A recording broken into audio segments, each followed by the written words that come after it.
Twilight covered Detroit with a dim light, where the shadows of ancient buildings stretched on the sidewalks. The usually busy streets were now almost deserted, echoing only the distant murmur of passing cars. Policeman Jake, in civilian clothes, walked quietly, taking a rare break to reflect on life and observe the details of urban routine. As he walked, Jake noticed something out of the ordinary in a narrow, dimly lit alley to his right. A muffled scream and sounds of fighting caught his attention. Instinctively, his training alerted him to possible danger. He approached silently, keeping himself hidden by the shadows, and saw a scene that made his heart race. An older man, stocky and with a cruel expression, held a boy by the collar of his shirt. The boy, looking no older than 15, struggled desperately, his eyes wide with terror. The attacker brandished a knife, clearly determined to injure the young man. Jake didn't hesitate. With a quick movement, he drew his gun and, pointing at the offender, shouted, "Police! Release the boy now." The man, surprised, turned sharply, still holding the knife. Her eyes met Jake's, and for an instant, the tension in the air was palpable. The officer remained calm, keeping his sight steady. "Drop the knife and get on the floor," ordered Jake, his voice firm and authoritative. The attacker hesitated for a second, but seeing that Jake would not back down, he threw the knife to the ground with a metallic sound that echoed through the alley. Slowly, he bent down, lying down on the floor as ordered. Jake stepped forward cautiously, keeping his gun pointed, and kicked the knife away, out of the man's reach. With his other hand, Jake grabbed his handcuffs and quickly restrained the attacker, who now found himself motionless and defeated. He then turned to the boy, who was visibly shaking, his eyes still filled with dread. "Everything's fine now. You're safe," said Jake, trying to calm the boy down while putting away his gun. The boy just nodded, tears starting to run down his dirty face. Jake took a quick look around and, with a gentle gesture, helped the boy to his feet. While waiting for backup, Jake asked the boy some basic questions to understand what had happened, but the boy was so shaken that he could barely speak. Before Sam could answer anything, the vehicle arrived at the scene, and 2 police officers quickly left, arresting the attacker and checking the area. Jake motioned to one of the officers. "He's with us. I'm going to take him to the police station so we can talk better and call his family," Jake explained. The attacker was taken into custody in a car, and Jake said he would accompany the boy to the police station in his own car to make sure he was safe and to try to get more information. What Jake didn't know yet is that this night would lead him to a revelation that would shake his deepest convictions. Jake looked at the boy, who was still visibly shaking. The dim light from the lamppost cast elongated shadows, creating an almost surreal atmosphere amid the tension. "Hey, it's okay now. It's safe," said Jake, trying to calm the boy already inside the car. "What's your name?" The boy looked at him, his eyes still wide with fear, and answered in a choked voice. "Me. I'm Sam. Sam Thompson." Jake nodded, encouraging the boy to continue. "What happened here tonight, Sam? Who was that man?" Sam took a deep breath, trying to control the tremor in his voice. "I don't know. He came out of nowhere and started yelling at me. It said I had to pay for what I did, but I don't know what he was talking about." Jake frowned, trying to put the pieces together. "You knew him? Have you seen him before?" Sam shook his head vigorously. "No, never. I was just coming home from school." His voice failed, and he began to cry softly. Jake placed a comforting hand on Sam's shoulder. "Hey, it's gonna be okay. Let's find out what's going on." He paused before continuing. "Do you have a family? Anyone we can call?" Sam wiped away tears with his shirt sleeve and shook his head again. "My mother, but she works late. I don't want to worry her." Jake nodded, understanding the delicate situation. "I'll take you to the police station. We can call your mother from there, and she can find you." "Okay." While accompanying Sam, Jake reflected on the strangeness of the situation. There was something in that boy's eyes that aroused a restlessness, something that he as a policeman was somehow used to dealing with. "Good. Don't worry, Sam. Let's work it out. You are safe now." Sam looked at him, a mixture of fear and gratitude in his eyes. "Thank you, sir. I don't know what would have happened if you weren't there." Jake forced a smile, trying to hide his own concern. He knew that when he arrived at the police station, the answers would begin to appear. And with them, new questions. The car pulled up in front of the Detroit police station, and Jake helped Sam out of the car. The boy still looked shaken, but there was a little more color on his face. As the officers led the handcuffed assailant inside, Jake guided Sam into the waiting room. Inside the police station, the cold light and gray walls created an oppressive atmosphere. Jake led Sam to a chair and picked up the phone to try to contact the boy's family. "What's your mother's number, Sam?" he asked gently. Sam provided the number, and Jake dialed, waiting with the phone to his ear. After a few taps, a voicemail recording answered. Jake tried again, but to no avail. "I couldn't talk to her. Do you have another number? Anyone else we can call?" Sam shook his head, his eyes fixed on the floor.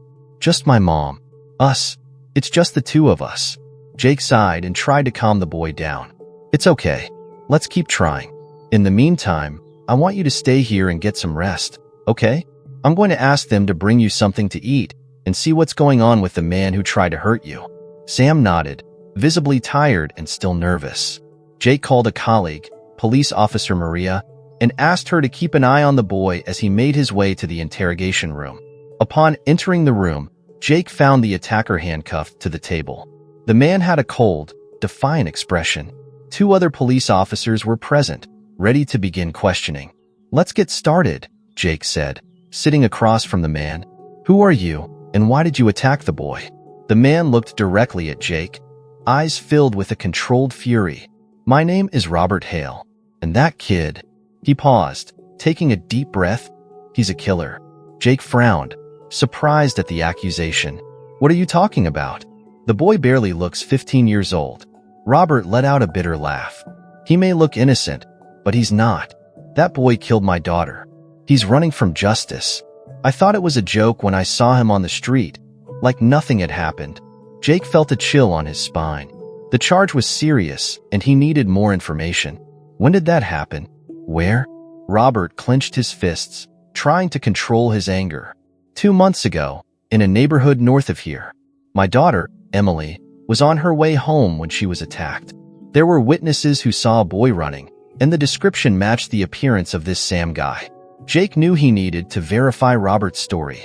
He stood up and signaled to the other officers to continue the interrogation as he left to check the records. Upon returning to the area where Sam was, Jake approached Maria. "Maria, can you try one more time to call Sam's mother? We need to contact her urgently." While Maria dialed the number, Jake sat next to Sam. "Sam, I need you to tell me the truth. There was some incident you were involved in. Something strange that you remember?"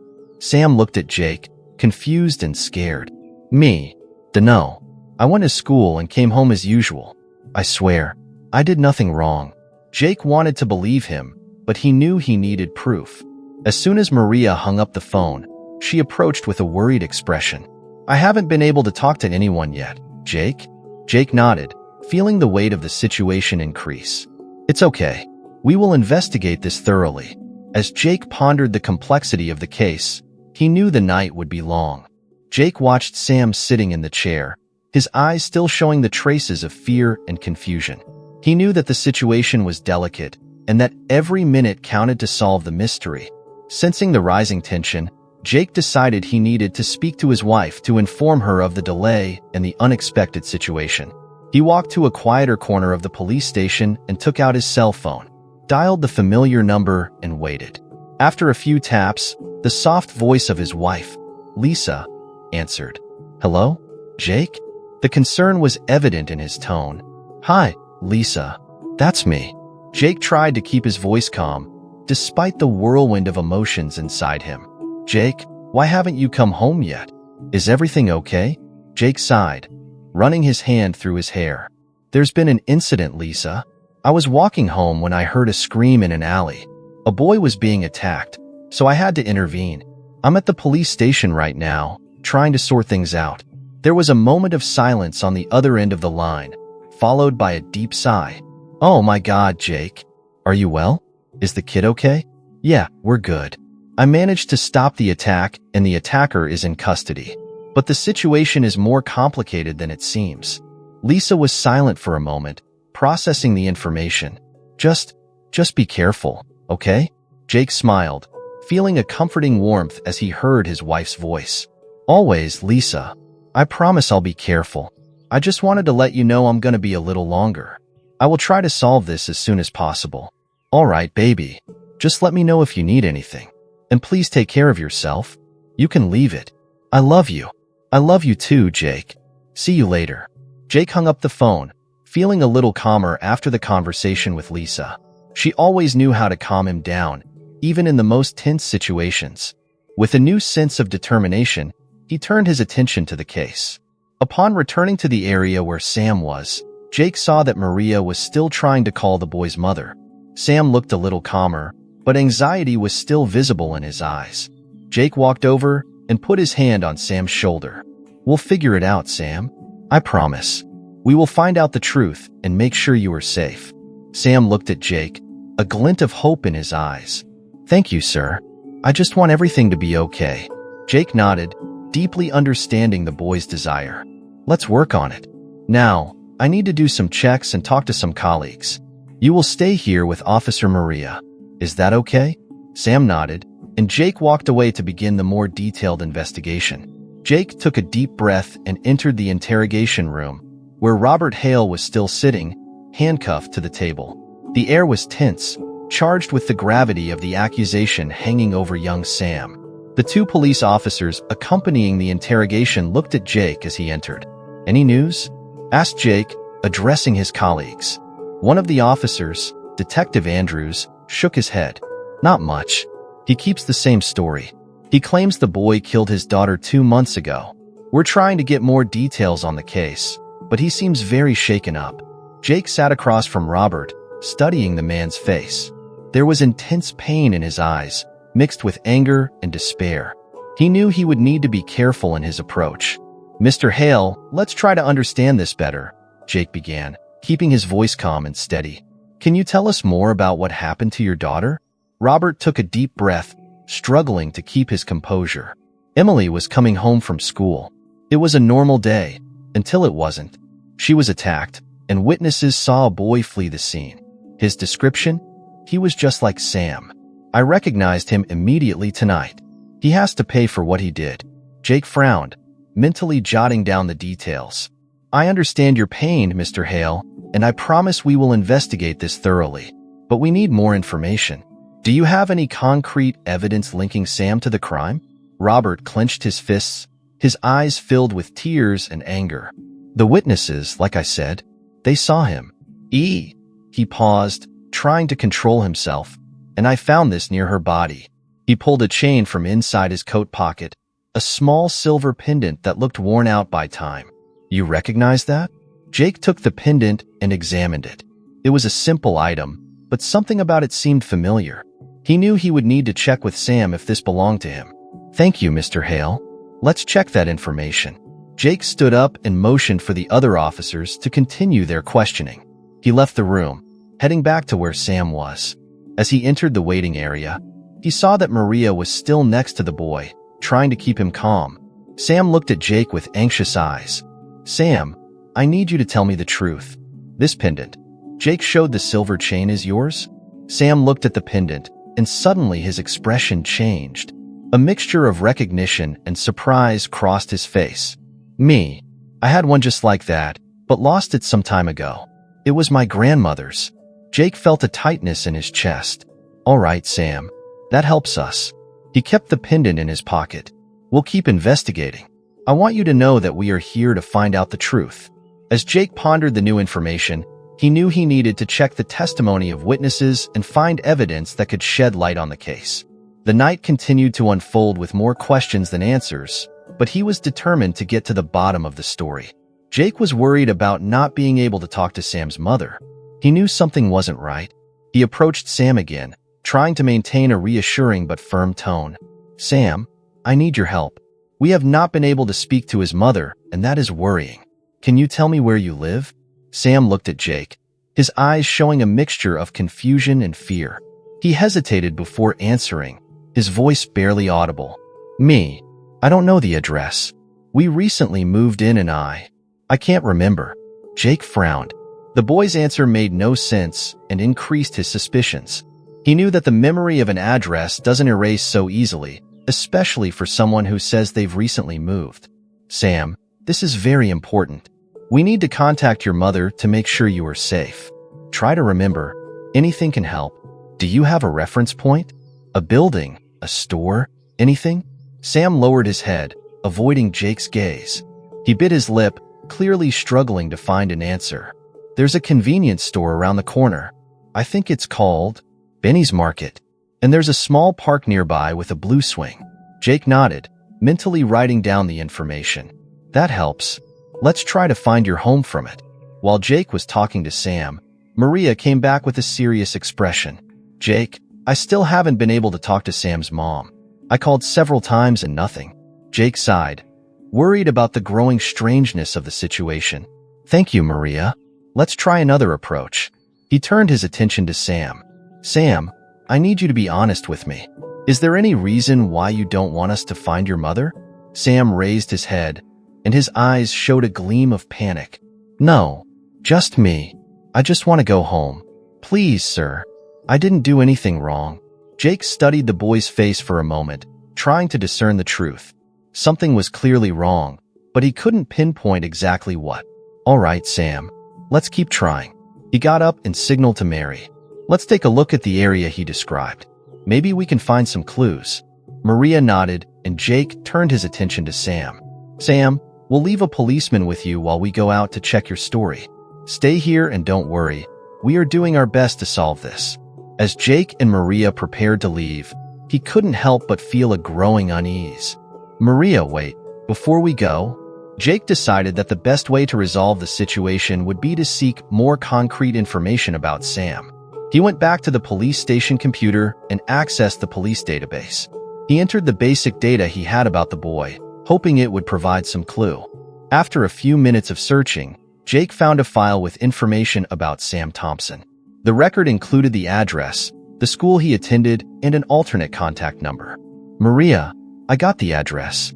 Let's go over there and see what we find, Jake said, printing out the details and taking out his coat. While Maria prepared the patrol car, Jake walked back to Sam. Sam, we found your address.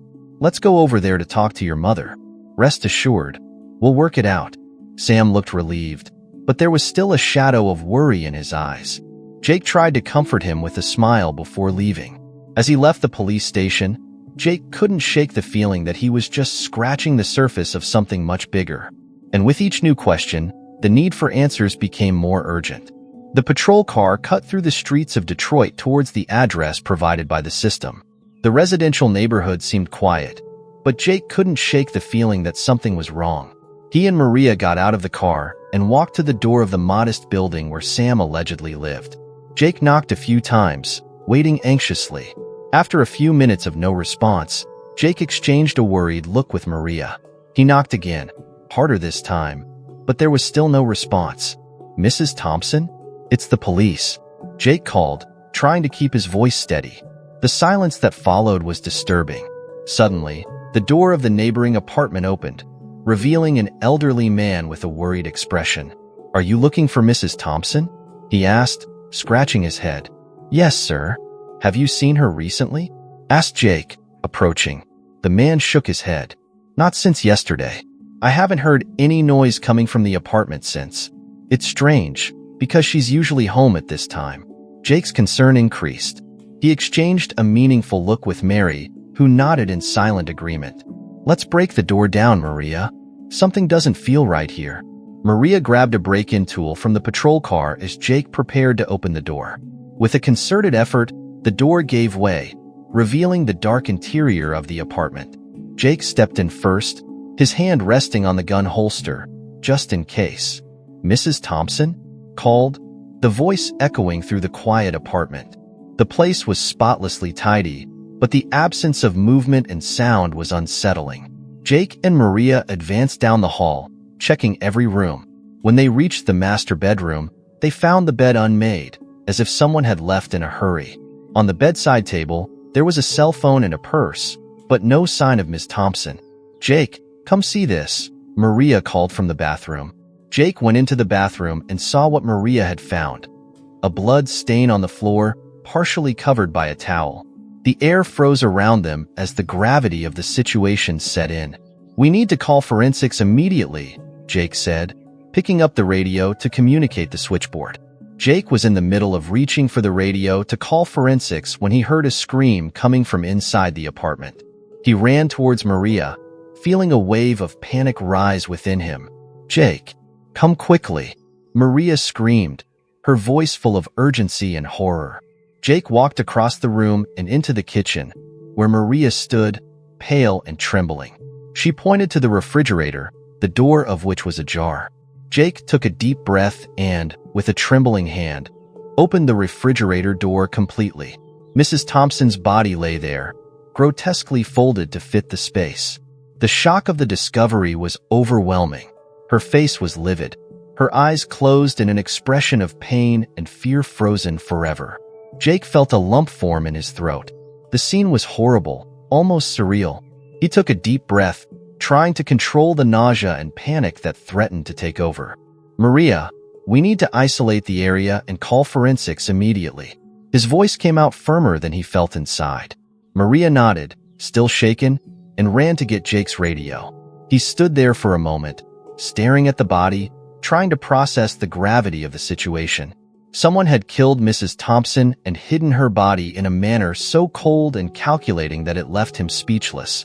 As Maria spoke to the dispatcher, Jake forced himself to step away from the scene and begin to consider his next steps. They needed to make sure Sam was safe and find out who could have done such a terrible thing. "Jake, forensics is on its way," Maria returned, trying to regain her composure. "We need to find out who did this and why." Jake nodded, his mind working frantically. "Let's go back to the police station and keep Sam safe. He is the only one who may know something. Take statements from the neighbors too. It will be necessary. Someone is trying to cover something up, and we need to find out what." As they left the apartment, Jake couldn't help but feel that danger was closer than ever. The night was turning into a nightmare, and each new development seemed to plunge them deeper into a dark and dangerous plot. While waiting for the forensics team to arrive, Jake tried to put the pieces together. Something terrible had happened there, and he needed to find out what. He approached the cell phone on the bedside table and picked it up, hoping to find some clue. He turned on the phone and began scanning recent messages. There were a number of unread messages and a missed call from an unknown number. He made a mental note of checking that number later. The forensics team arrived quickly and started working on the apartment. Jake and Maria went out into the hallway, trying to think of their next steps. The street was cordoned off with police tape and patrols, the area around Sam's building now a scene of intensive investigation. Neighbors, horrified by the macabre police presence, formed small groups, whispering and speculating about what might have happened. Jake and Maria began taking statements from neighbors, hoping to find some clue as to who could have committed such a heinous crime. The first person they approached was Mr. Carter, the elderly man who had warned about the lack of movement in the flat. "Mr. Carter, have you noticed any suspicious activity in the last few days? Any strangers entering or leaving the building?" asked Jake, trying to be as calm as possible. Mr. Carter scratched his head thoughtfully. "Not really, sir. Everything seemed normal. I haven't noticed anyone different around here." Jake and Maria exchanged a meaningful look. With no new leads, they moved on to the next person. As they continued to collect statements, a young woman, holding a child, approached them. "Sorry, I heard what happened. I live in the apartment across the hall, but I didn't hear anything out of the ordinary last night," she said, her voice trembling. "No strange noises or arguments?" asked Maria, writing it down in her notebook. "No, nothing. My son and I slept all night without any disturbance." Jake jotted down this information, his heart beating faster as the pieces seemed increasingly difficult to fit together. The affidavits did not provide any clues about the presence of an external aggressor. Meanwhile, the fenced area attracted more and more curious people. People stopped to stare, some taking pictures with their cell phones, others just whispering to each other. The atmosphere was heavy, charged with fear and speculation. Jake looked around, feeling the weight of responsibility on his shoulders.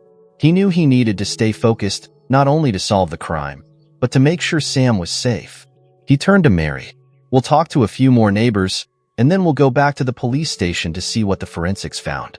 We need to understand what really happened." Maria nodded, and together they made their way to the next group of neighbors, determined to gather as much information as possible despite the lack of news. At the police station, Jake met with the head of the forensics, who was analyzing the evidence from the apartment. "We found some fingerprints that don't belong to Mrs. Thompson.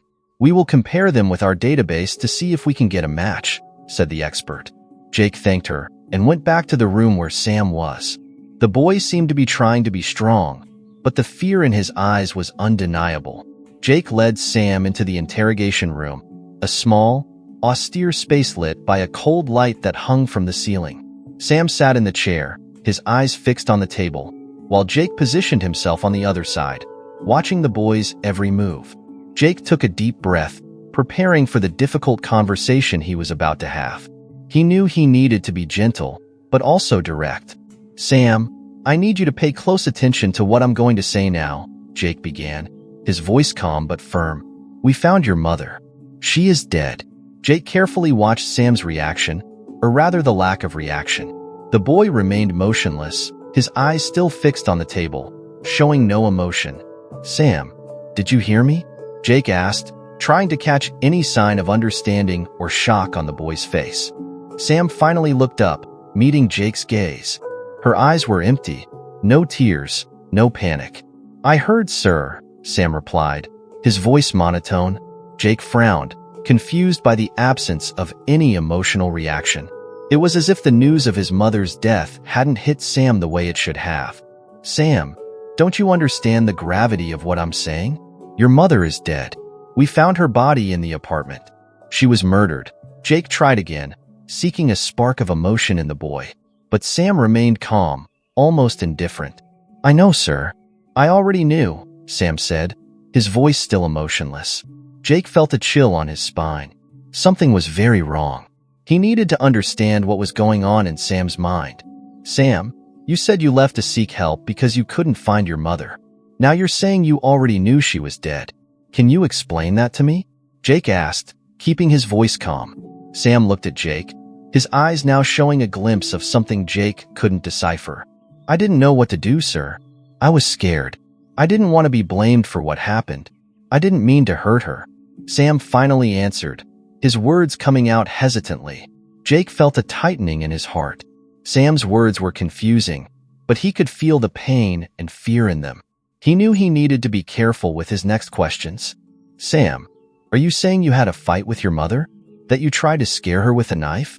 Jake asked, trying to put the pieces of the puzzle together. Sam nodded slowly, his eyes settling back on the table.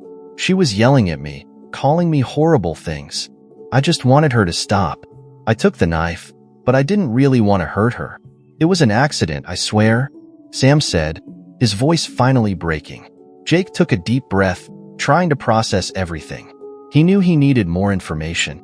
"Sam, we need to know all the details to understand what really happened. This is very serious, and we want to help you," said Jake, trying to comfort the boy. Sam looked at Jake, eyes inert. "I didn't want that to happen." Maria entered the interrogation room with a grave expression. She was holding a briefcase with preliminary forensic reports. "Jake, forensics found a bloody knife in the apartment." "Sam's fingerprints are everywhere," Maria said, her voice firm. Jake nodded, looking at Sam with a mixture of sadness and determination. "Yes, Sam confessed to holding the knife and admitted that there was a fight. But we still don't know the full motivation behind it," Jake replied, trying to remain calm. Maria approached the table, her face showing concern. "Jake, we need to consider all possibilities. If Sam was able to commit this crime, we need to check whether he is involved in other cases, especially in the murder of Robert's daughter. And speaking of which, where's Robert?" Jake frowned, remembering the desperate man he had met before. Robert was being questioned. He claimed that Sam was involved in the murder of his daughter. "We need to talk to him again and better understand this connection," said Jake, getting up from his chair. He turned to Sam, who now looked more confused and vulnerable than ever. "Sam, we're going to need to talk more about what happened. But first, I need to sort out a few things. You'll stay here with Maria for now, okay?" Jake said, trying to convey some security to the boy.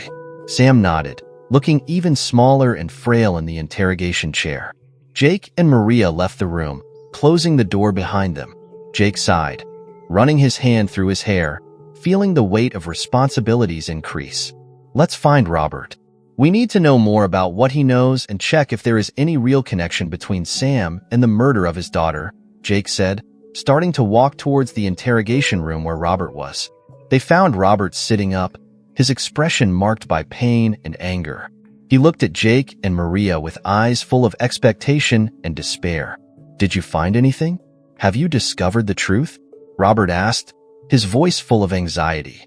Jake approached, trying to be as direct as possible. Robert, we found evidence linking Sam to another murder. But we need to understand more about his accusation that he is involved in the death of his daughter. Can you tell us more about that? Asked Jake, sitting down opposite Robert. Robert took a deep breath, his hands shaking slightly. My daughter was found dead 2 months ago. She was only 10 years old. He and his mom moved into our building a few months ago. Since then, strange things have begun to happen. My daughter was afraid of him.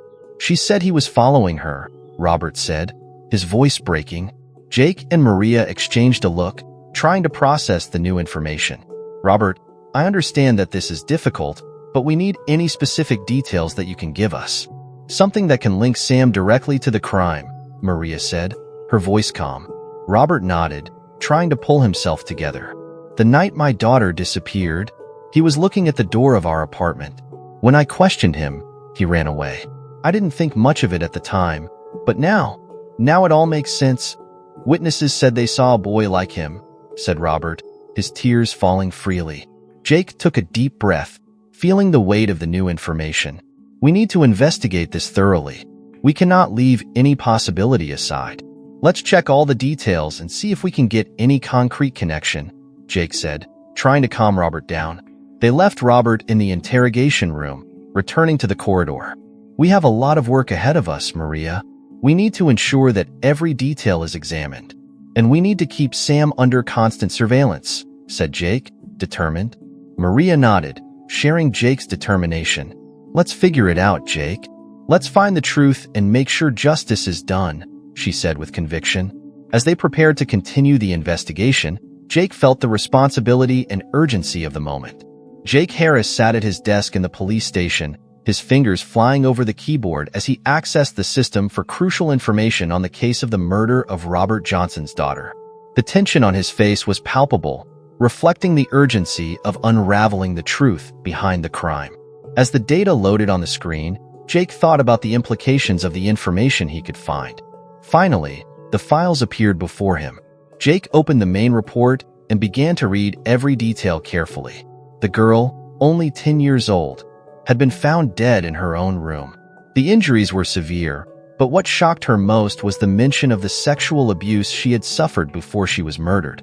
Jake closed his eyes for a moment, taking a deep breath to control his emotions. It was hard to imagine the cruelty inflicted on such a young child. Maria entered the room, immediately noticing Jake's serious expression. "Did you find anything?" she asked, worried. Jake nodded, indicating to her to come closer. "Yeah, the girl was abused before she was murdered. We need to understand why this was neglected," Jake explained, his voice heavy with indignation.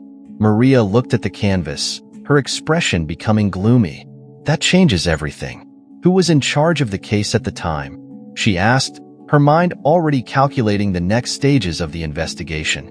Jake confers the name of the detective in charge, Detective Frank Reynolds. Reynolds was in charge of the case. "We need to talk to him right away," Jake said, picking up the phone to call.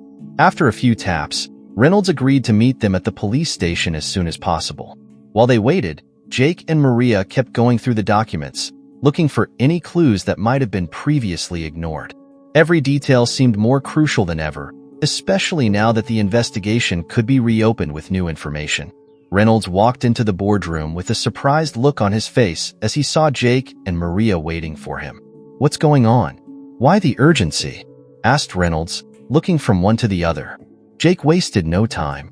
"We are reviewing the case of Robert Johnson's daughter. Why didn't the investigation continue?" Jake asked, his voice harsh. Reynolds sighed, looking uncomfortable. It was a complicated case, Harris.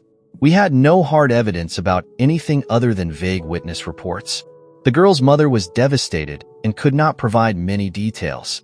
We focused on the crime scene and the physical evidence we had, Reynolds explained, his voice heavy with defensiveness. Mary intervened, her expression serious. Why didn't they investigate further? She asked, firmly. Reynolds sighed again, running his hand over his tired face. The pressure was great at that moment. Many cases, few resources. We can't keep up with everything as we should. And without hard evidence, we couldn't move forward with the investigation, admitted Reynolds, now looking more resigned than defensive. Jake took a deep breath, trying to control his frustration. He knew the past could not be changed, but now he had the responsibility to move forward with the investigation. We will review every detail of this case. We need to check all the evidence again and see if there is any connection with the murder of Sam's mother, as well as understand whether Sam may actually be involved in any way, said Jake, determined. Reynolds nodded, seeming to agree with the need to review the case thoroughly. I'll do whatever I can to help. If there is anything I can provide or review, I am at your disposal, he said, earnestly. Jake appreciated the cooperation and left Reynolds to review the files again. She needed to follow every lead and revisit every detail to uncover the truth behind the murder of Robert's daughter and potentially Sam's involvement. Jake returned to the interrogation room where Sam was waiting. He needed to talk to the boy again, now with new information that could change everything. Sam, I need to ask you something very important. Did you know about the abuse Robert's daughter suffered before she was murdered? Jake asked, his voice calm but charged with meaning. Sam looked at Jake, his eyes full of surprise and confusion. No, I didn't know any of that. I would never do something like that, I swear, Sam replied, his voice trembling slightly. Jake studied the boy for a moment, trying to discern the truth in his words. All right, Sam. We need to understand everything that happened. You will stay here while we continue the investigation. Let's work it out. As the night dragged on, Jake knew time was against them. Each discovery brought new questions, but he felt exhausted, especially by a demand that day should not be his. Jake arrived home in the middle of the night, exhausted both physically and emotionally. The house was quiet except for the soft hum of the ceiling fan. He entered without making a sound, closing the door carefully so as not to wake his wife. Going upstairs, Jake felt overwhelmed by the events of the day. The dark revelations about Robert's daughter's case and the ongoing investigation involving Sam, a boy he had saved earlier that night thinking he was a simple, innocent boy, but now all this weighed on him. He entered the room, finding the room softly illuminated by the moonlight filtering through the curtains. His wife, Emily, was lying in bed, but Jake noticed that she was still awake. When he approached, she turned around, her eyes full of concern. Jake, you're late. Is everything okay? Emily asked, her voice soft but charged with anxiety. Jake sighed, sitting up on the edge of the bed. He looked at his wife, seeing the concern in her eyes. He knew he couldn't hide anything from her. It's been a rough day, Emmy. We're dealing with a complicated case. We found new evidence. It's too heavy, Jake said, his voice low. Emily sat down, approaching him and holding his hand. You want to tell me what happened? She asked, gently. Jake stared at the floor for a moment, gathering his thoughts. He needed to share his load with someone, and Emily was always his safe haven. The case of Robert Johnson's daughter. We found out that the girl was abused before she was murdered. And now, we have to consider the possibility that Sam, the boy I saved, is involved. And worse, he probably murdered his own mother. The original investigation was poorly conducted, and now we need to review everything. It's all so confusing, Jake explained, his voice shaking slightly. Emily shook Jake's hand, offering comfort. That's awful, Jake, but you're doing what's right. You always do. And I'm here for you, no matter how hard it is, she said, her voice full of love and support. Jake felt a momentary relief at Emily's words. He knew he could count on her to be his anchor through the storm. Thanks, Em. I just needed to vent. This case is driving me crazy. Each discovery seems to open a new wound, Jake said, his voice a little firmer. Emily hugged him, running her hand behind his back in a comforting gesture. You'll figure it out, Jake. I believe you. And I will be here, by your side, to the end, she said, with conviction. Jake felt a weight lift off his shoulders, if only for a moment. As he lay down next to his wife, Jake closed his eyes, allowing himself a brief moment of rest. He knew the battle for truth and justice was still far from over, but with Emily's support, he was ready to continue. As Jake snuggled into the sheets, he felt Emily's comforting presence beside him. And for a brief moment, he found peace in the midst of chaos. The next morning, soft sunlight came through the bedroom curtains, waking Jake. He stretched out, feeling a slight relief in his body after a few hours of sleep. Emily was already awake, preparing breakfast in the kitchen. Jake walked downstairs, the smell of fresh coffee and toast filling the air. He found Emily in the kitchen, preparing scrambled eggs. She smiled when she saw him. "Morning, Jake. Did you get some sleep?" she asked, affectionately. Jake smiled back, feeling grateful for her presence. "Yeah, a little. Thank you for being with me last night, Em." "It really helped," he said, grabbing a cup of coffee. Emily approached and gave him a soft kiss on the cheek. "I will always be here for you. Now, eat something before you go back to work. You will need energy," she said, putting a plate of scrambled eggs and toast on the table. Jake sat down and began to eat, feeling the tension of the previous day subside a little more. They talked about everyday things, a brief respite from normalcy before Jake returned to the maelstrom of the investigation. After breakfast, Jake said goodbye to Emily with a tight hug and headed to the police station. Upon arrival, he found the team already hard at work. He went directly to the conference room where the team was gathered, reviewing the new details of the case. "Morning, guys. Do we have any news on Sam's case?" Jake asked, his voice firm but charged with curiosity and urgency. Maria lifted her head from the files she was reading and approached Jake. "Yeah, Jake. Forensics has finished analyzing the knife found in the flat. Sam's fingerprints are on it, as we already knew, but they also found traces of blood that don't belong to his mother. They are doing tests to see if they can identify the origin," Maria explained, her expression serious. Jake frowned, puzzled. "That's interesting. It could be an important clue. Any other discoveries?" he asked, anxiously. Maria nodded, picking up another report. "Yeah. We again reviewed the statements of neighbors and found that one of the security cameras in the building captured footage from the hallway on the night of the murder of Robert's daughter. We are analyzing the images now to see if we can identify anyone or any suspicious activity," she said, passing the report to Jake.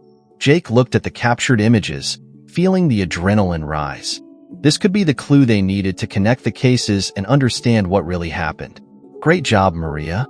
Let's focus on the analysis of these images. I also want a full update on the original investigation into the murder of Robert's daughter. We need to find any details that may have been overlooked," Jake said, his determination renewed. As the team continued to work, Jake felt a new surge of energy and purpose. He knew the truth was there, lurking, waiting to be discovered. With each new clue, he was closer to unraveling the mystery and ensuring that justice was done for the victims. Jake sat next to Maria, helping with the analysis of the security footage. Every second captured by the camera could hold the key to solving the case. He knew the road was still long, but he was ready to face any challenge, determined to find the truth behind the tragedies that shook so many lives.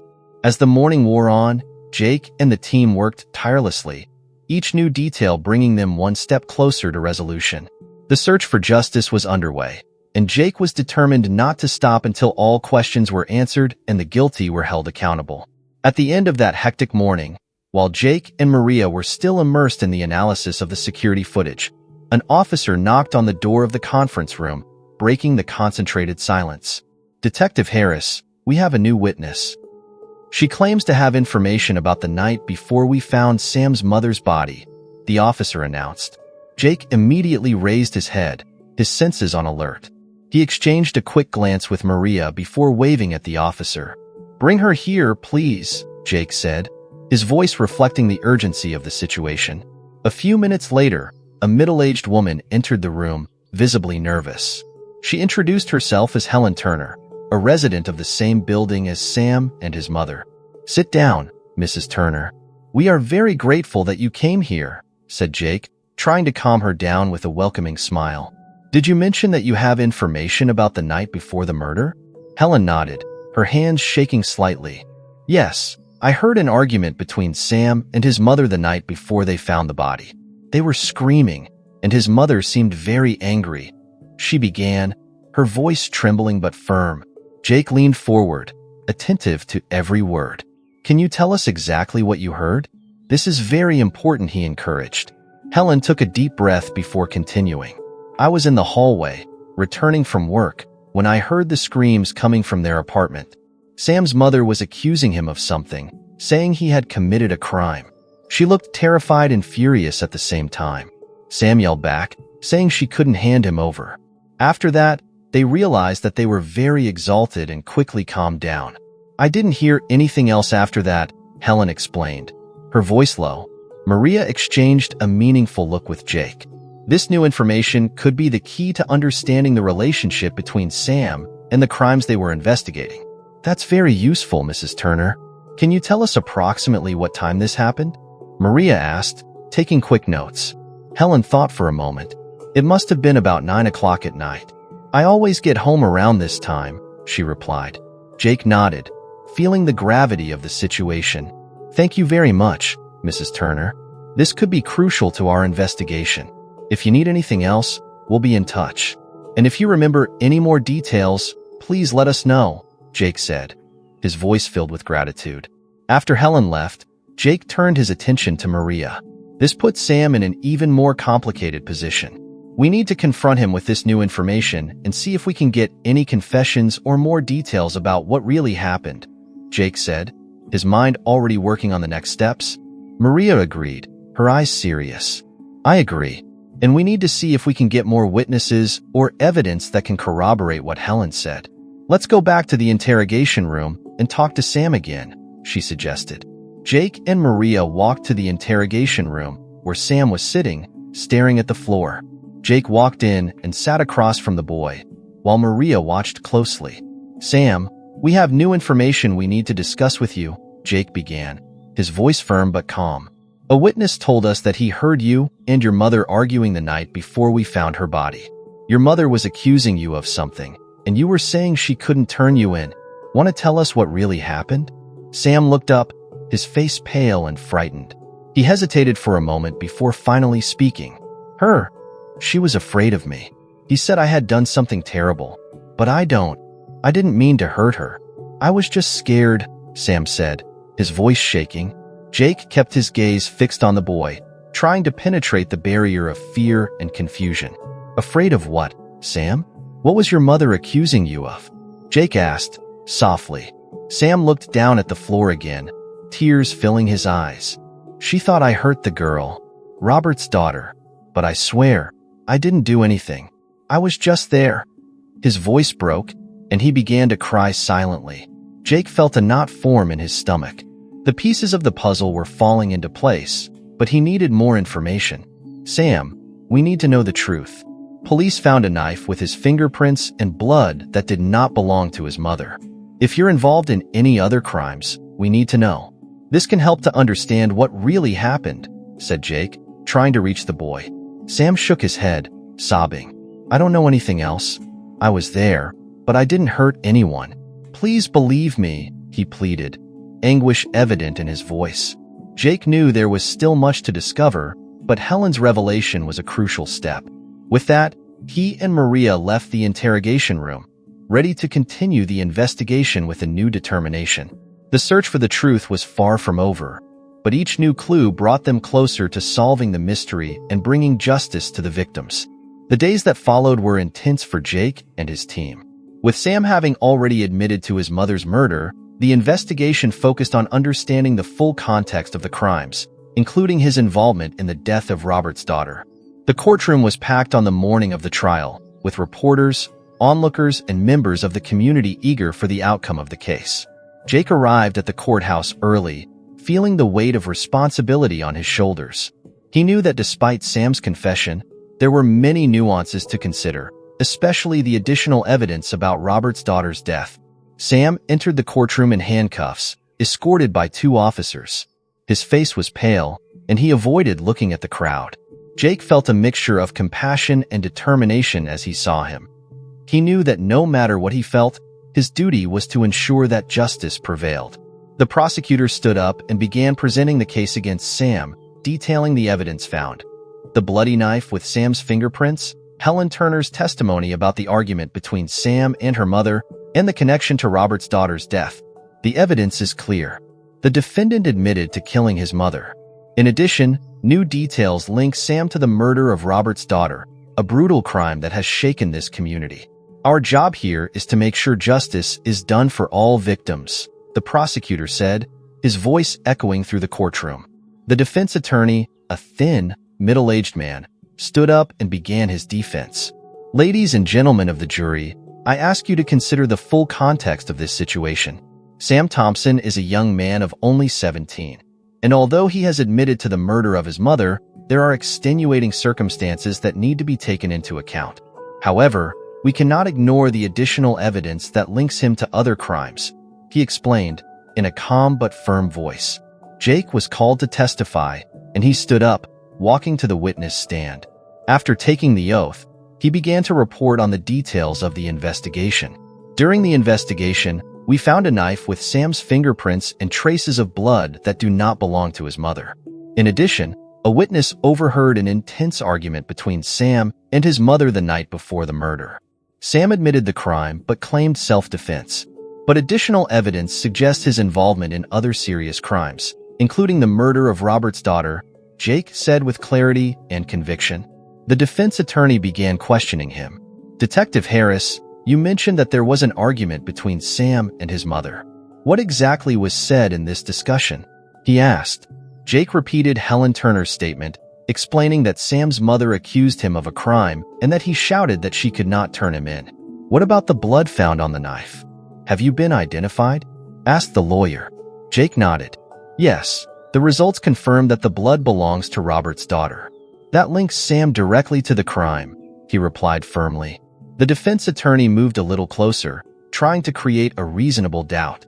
Detective, do you really believe that this is enough evidence to sentence a 17-year-old to life imprisonment or even the death penalty? He asked, defiantly. Jake looked directly at the lawyer. I believe the evidence strongly points to Sam's involvement in serious and violent crime. However, it is the court's role to decide on the basis of all the evidence presented. My duty is to ensure that all relevant information is brought to light, Jake replied firmly. With Jake's testimony completed, the court continued to hear from other witnesses and review the evidence. The judge called a recess before closing arguments. Jake walked out of the courtroom, feeling the weight of responsibility on his shoulders. He found Maria in the corridor, who was closely following the trial. How are you feeling? She asked, putting a comforting hand on his shoulder. Exhausted, but confident that we did everything we could. Now it's in the hands of the jury, Jake replied, sighing. Hours later, the court was reconvened. The judge asked the jury to return its verdict. The room fell into a sepulchral silence while everyone waited. We, the jury, find the defendant, Sam Thompson, guilty of the murder of his mother and Robert's daughter. Due to the seriousness of the crimes, we recommend the sentence of life imprisonment without the possibility of parole, announced the jury spokesman. Sam broke down in tears as murmurs spread across the room. Jake felt a mixture of relief and sadness. Justice had been done, but the emotional toll on everyone involved was immense.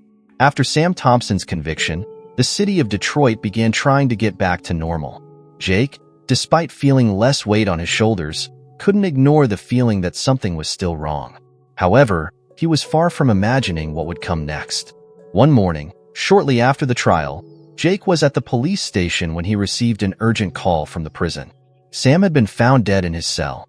The news dropped like a bombshell. Jake and Maria immediately went to the prison. Once there, they were taken to Sam's cell. The boy's body was lying on the ground, lifeless, with obvious suicide marks. Next to him, a handwritten note. He left it, one of the guards said, handing Jake the note. Jake opened the paper and began to read.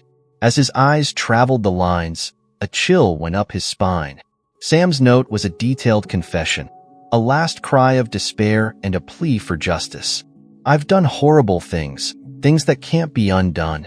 I killed my mother because she knew too much. She found out what I and others did with Robert's girl. I couldn't let her talk. I'm not the only one to blame. There are more people involved. They manipulated me, used me, and when they no longer needed me, they left me to face it all alone. John Wallace and Peter Daniels, they were there with me. They planned it all, and I was the idiot who executed it. Robert's girl, she was an easy target for them. I never wanted to hurt her, but they forced me. My mother found out what I had done. She was desperate, afraid, and threatened me. I panicked. That's when I killed her and hid her body. I couldn't deal with the guilt. If anyone is reading this, please do it justice.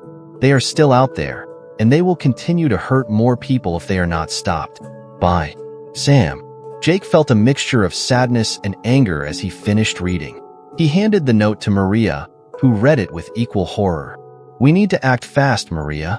We can't let these guys loose out there, Jake said, determined. Back at the police station, Jake gathered his team and shared Sam's ticket information. The investigation was reopened immediately, focusing on John Wallace and Peter Daniels. Both were known to police for minor involvements, but nothing that linked them directly to such serious crimes. With the support of the forensics team, Jake got a search warrant for John and Peter's residences. The search revealed damning evidence. Photos, recorded conversations, and even macabre trophies that connected the two directly to the crimes Sam mentioned. The two men were arrested and taken in for questioning. At first, they denied any involvement, but the overwhelming amount of evidence made them eventually confess to their crimes. They detailed Sam's involvement, manipulating him to do the dirty work, and admitted to planning the murder of Robert's little girl and the coercion that led to the death of Sam's mother. The city of Detroit, though shaken, found some peace knowing that the real culprits were finally being brought to justice.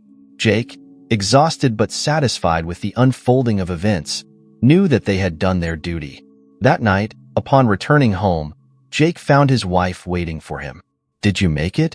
she asked, worried. Jake nodded, feeling the weight of the past few days slowly dissipate. "Yeah, we did it. Justice has been done," he said, finally feeling some relief. It was a sunny summer afternoon in Detroit, and little Sam Thompson, only 10 years old, was playing in the yard of his house. His mother, Margaret, watched him with a smile as he prepared a picnic. The days were simpler back then, and happiness seemed like a constant in their lives. Sam ran to his mother, holding a bouquet of wildflowers that he had picked. "Mom, look what I found," he said, his eyes shining with joy. Margaret laughed and crouched down to keep up with her son. "They're beautiful, my love. You always know how to brighten your mother's day," she said, giving Sam a kiss on the forehead. They sat down on the soft grass, where Margaret had spread a checkered blanket. She started taking sandwiches, fruit, and lemonade out of a basket while Sam talked excitedly about school and his friends. "And when I grow up, I'll be a cop, just like Detective Harris that we saw on TV," Sam said with conviction. Margaret laughed again, this time with a pang of pride and hope. "I'm sure you'll be the best cop ever, Sam. You have a good heart and a sharp mind," she answered, stroking her son's hair. They spent the afternoon like this, talking about dreams and plans for the future. Margaret listened intently as Sam told her about his aspirations, from being a cop to one day writing an adventure book. "And you, Mom? What do you dream about?" asked Sam, looking at his mother curiously. Margaret thought for a moment, looking up at the blue sky. "My biggest dream is to see you grow up happy and healthy, fulfilling all your dreams. Nothing would make me happier than to see you become a good and honest man, Sam," she said, her voice soft and full of love. Sam smiled and held his mother's hand. "I promise, Mom. I will do everything to make you proud of me," he said sincerely. Margaret pulled Sam into a tight hug. At that moment, everything seemed possible. The difficulties of life seemed distant, and the connection between mother and child was palpable, an unbreakable bond of love and hope. They spent the rest of the day playing frisbee, laughing and sharing stories. In the evening, they went back inside the house, where Margaret made hot chocolate and read a story to Sam before he fell asleep. As Margaret watched him sleep, a sense of peace and gratitude filled his heart. In those quiet moments, she believed that nothing could shake their happiness. Margaret kissed Sam's forehead one more time before turning off the light and leaving the room. Good night, my little dreamer, she whispered, closing the door carefully. Thank you very much to those who have supported the channel financially through the link in the comment pinned. This helps me to bring more and more stories to you. And don't forget to like and also subscribe to continue receiving the new stories.